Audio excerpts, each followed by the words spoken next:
Chapter 30. Fueled by pure panic, Gecko yanks on the wheel just as the locomotive explodes out of the darkness. The steering mechanism screeches its protest as they skid toward a collision with the speeding train. At the last second, the tires bite into the earth, and the truck makes the sharp turn, moving along beside the rattling freight cars, avoiding disaster by no more than a few inches.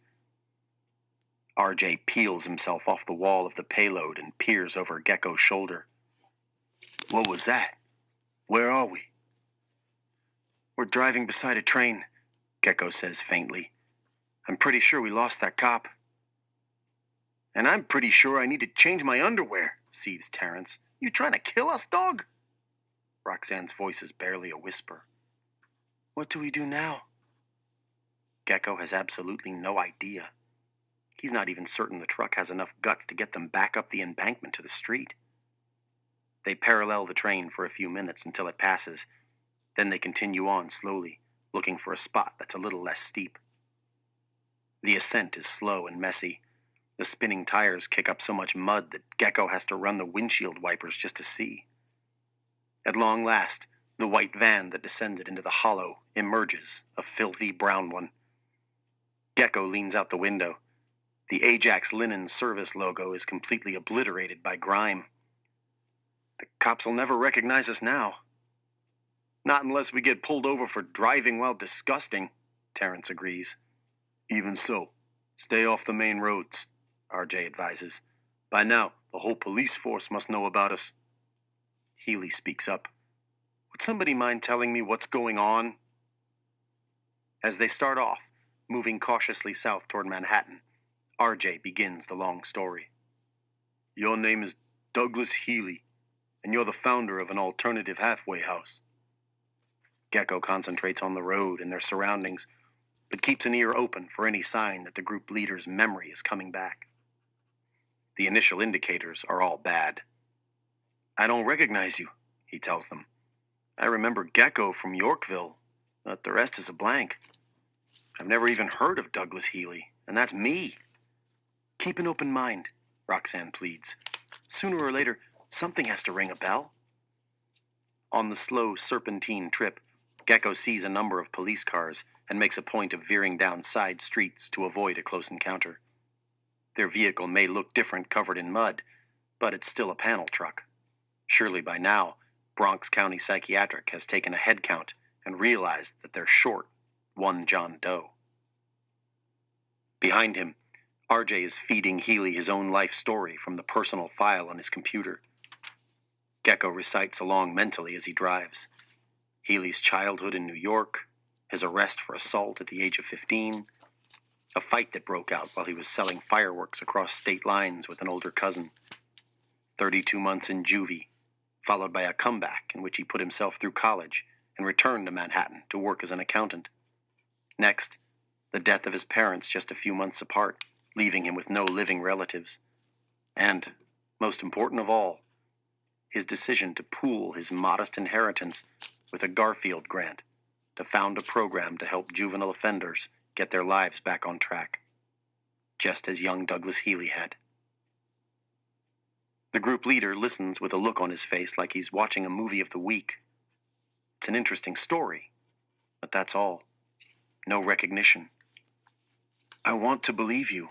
I do believe you, but I don't remember it. Not one word." "Come on, Mr. Healy," urges Terrence. "Please, think harder." The truck rattles over the bridge to Manhattan, and Gecko heads downtown along 2nd Avenue. "Where should we let you off?" he calls over his shoulder to Roxanne. "I'm staying with you." "No way," RJ tells her. "Who knows what they'll stick on our rap sheet after tonight?"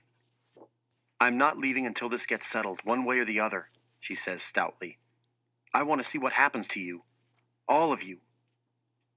"We can't let you get mixed up in this," Gecko interjects. "You want to throw her out of a moving truck?" asks Terrence. "Let her be." 2nd Avenue is slow and plodding, but not for Gecko, who weaves in and out, slipping through improbably narrow spaces. Buildings and storefronts gradually become familiar as they approach their own neighborhood. They've done it. Healy is out. Their escape is complete. Another brilliant getaway for Gecko Fossey. But this time, there's little to celebrate. With a skillful tap on the accelerator, he twists the linen truck out of the traffic flow and backs into a line of parked vehicles. "We're here." RJ peers out the front. The sign reads, Ajax Linen Service. "This is where we boosted the truck."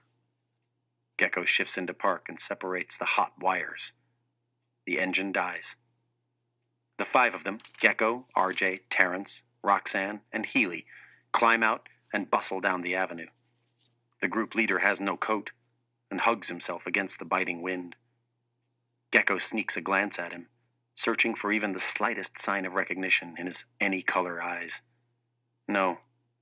Healy is rubbernecking like a tourist, even when they turn down 97th Street toward their building. "Hey, Mr. Healy," Terrence ventures. "This is where we chucked that rye bread and pegged Miss Vaughn." Healy's dismay multiplies when Gecko ushers him up the cement steps. "This is home?" RJ tries to insert his key, and the front door swings wide. "Open sesame," he says sarcastically. "Lock's busted for a change. Lucky we've got nothing worth stealing." They start up the dingy stairs. "Yeah, people really do live like this," Terrence informs Roxanne. "It's not just on America's Most Wanted." "I've been in walk-ups before," she defends herself. "We're busy, man," RJ hisses to Terrence. "Lose the sociology lecture." The truth is, they've run out of planning. Not one of them honestly expected to make it this far. Now what? When do they give up on Healy's memory and ask him to flat out lie for them? RJ opens the door, ushering the others in ahead of him. Gecko reaches for the light switch, and then all hell breaks loose.